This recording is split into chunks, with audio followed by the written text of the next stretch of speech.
Welcome back to another episode of David and Allison Reacts to Sister Wives. Allison, how are you? Great. How are you? Good. This is episode 3. And we left off with a really bad tornado. Mykelti and Tony may not make it. That's where we left off. Okay, well, guess what? What? Mykelti reached out to David and possibly wants to do an interview. I think maybe. We're a little bit early on it, though. But we are talking, we're texting we're DMing via Instagram. Hopefully that we can have them on this show and we'll go on their Patreon. And Tony wants to lose to David at chess. I will not be playing Tony at chess because Tony's good at chess and I am not. David, that's how you learn. Just getting smoked.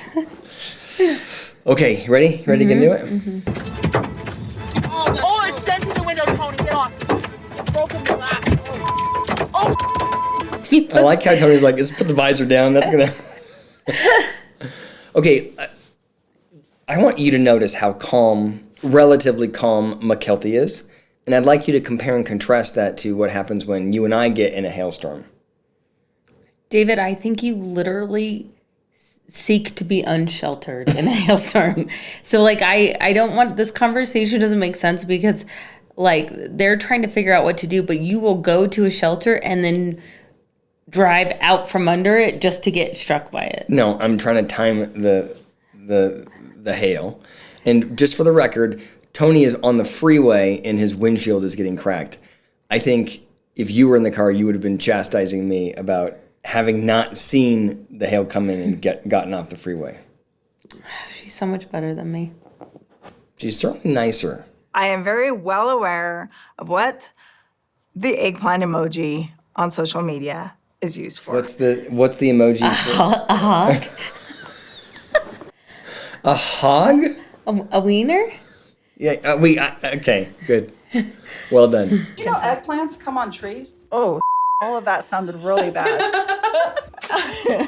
I think that was a planted line. Because the correct language would have been, did you know that eggplants grow on trees? Yeah. But why would you say that they come on trees? Right? I think that was an intended I think the whole thing is planted. I can't imagine inviting my girlfriends over to draw eggplants as male anatomy. The eggplant that I had one time, I did not like. Me either. Shocker. I thought she liked the eggplant, didn't she? Just wasn't very available. I mean, it was very seasonal, her eggplant. Well, I mean, I think she probably just lost the taste for it. See if anything happens from there. What are you looking for when dating, Meri? What is that, ladies? How is that related to an eggplant? She's had a lot of eggplant. It looks like, yeah. When you've had one too many eggplants. Yes! I love the dinner time. Dinner time! That's pretty good. That's what Meri wants for dinner time. Yeah, sounds like Meri's hungry. How do you like your eggplant, Meri? Mama's ready to eat. Since I met Robyn, she has said, faith in God, one step in front of the other. We're going to pack this house because we believe we're going to be blessed with the other. I just want to say, in the last episode, Robyn was not wanting to move. Mm-hmm. I mean, I just think that's a big dynamic of what makes their relationship work is that Robyn defers to Kody. Mm-hmm. Kody wanted to move. She didn't want to move. And something has happened, and now she's totally on board, and this is part of her vision. Yeah. You know? I need a place for Truly that is sort of like her room. Does it bother you, Allison, that he, even there, right? Like it's annoying that he hasn't created a room for her in his current house, but he does have an office. Why, when he buys another house, is he wanting a room that is sort of like her room? Like, why doesn't she get a room? Why is it, even with the new house in the best case scenario, it's a room that's sort of hers? Because I think it's lip service.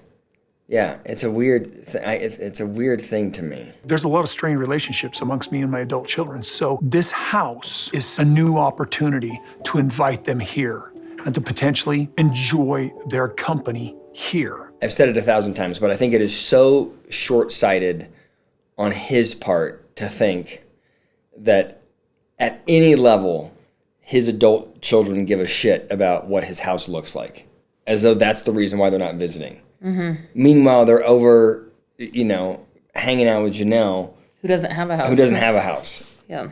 This is where I got the news of Garrison's passing. This place has pain in it. I was in a deep, deep depression in this house while the splits were happening, while the divorces were happening. You think she was in a deep depression? She had to be with him all the time. Okay. All right, fair enough. I was just thinking about, there's a difference between being sad. There's a difference between grieving and depression. And my sense is, just based on what we've seen from her, is that she is distressed, she's grieving, she's sad. Things aren't going her way.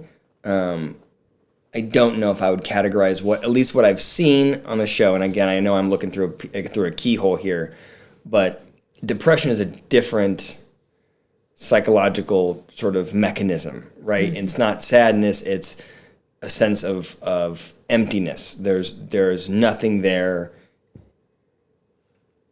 There's less energy than what I see Robyn display. Mm-hmm. We were living in this hash knife house. Is it weird or different not having the help of the whole family for a move?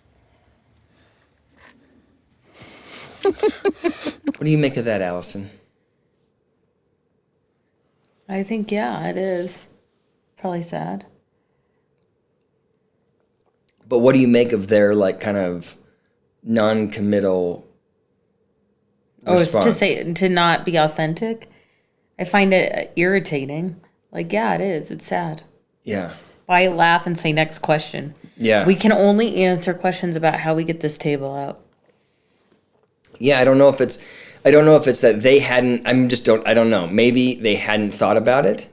Maybe that they're so focused on themselves and the family that those two care most about, which is right around them. So it's not that distressing, right? Or maybe if they acknowledge that it is sad, they have to acknowledge that nobody wants to help them, right? In the history of the family, every time anybody moves, even when Christine's moving away, the whole family helps, right? This is a big sort of decision point that, for people to make not to help them out. Mm-hmm.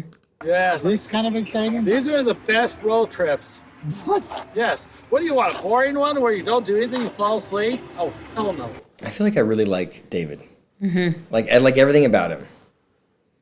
He's good for this family. So we got in pretty late last night. We didn't have enough time to do much of anything. We just basically dropped the U-Haul off, and then we loaded the kids, and we just took off for a hotel. Because we couldn't sleep here. We needed to sleep in beds. Can you hear all the bugs in the background? Yeah. Yeah. Whoa. And they look moist. It's going to be different than Salt Lake. Yeah. What I have a problem with is people saying, now that Maddie and Mykelti have moved here, you and David have to move here. That's what I have a problem with. I think you were one of the ones that were saying she was going to have to move. I was? I thought you said that. No, I said it was really sad. Yeah, it's sad. I do feel like she's taking a strong stance, though. She might, don't close that door. Yeah. I'd leave that door open if needed. We'll see how it rolls out for her. But I think the other problem is that they've got kids in Utah and, we don't know what's going on with David's family, but I think David's got, 8 kids? Yeah. Yeah. So she's a grandma. Yep. Yeah. Yeah, but that would be really hard to have so many kids move to North Carolina. Mm-hmm. Does it make you think about having another one now that Maddie's going to have 4? Are you going to try to compete? No questions. This is what I learned from Kody. The farther you split yourself, the higher your risk. I think Tony's interpretation of that seems reasonable. It is harder with 4. It's harder with 2 than it is with 1. Don't you think? I don't know. I mean, there are some things that are harder, but some things that are not harder. They play really well. Yeah, but yes. Yes, but when you're talking about when they're in diapers, that's a lot of diapers. That's a lot of diapers. 2 is tough. And 4, that just seems crazy. We've worked so hard to get in here, and there was so much prayer involved, and God was so involved in our process. We owe him a big thank you. I think maybe this is why Kody did Special Forces. need a little uptick in the income.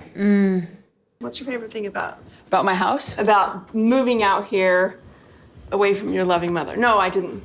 No. I do feel bad for Christine.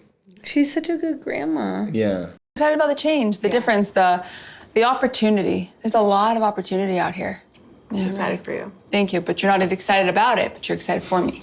I'm excited because you're excited. I do think it's probably really good for those kids to get, like, out of Utah. Like, part of me does feel like it was just such a kind of a negative environment for them with Kody.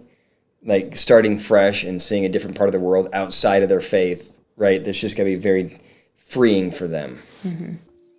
Next time on Sister Wives. Boy talk? Yeah, I thought it was vanilla. It was a milk toast episode. Yeah, I do feel bad for Christine. Yeah. And I think, like, maybe Mykelti, like, might miss Christine's help. I'm sure she will. Christine, I know you don't want us to do this, but I do kind of bet you're going to move there. Okay, good night. Love you. Love you.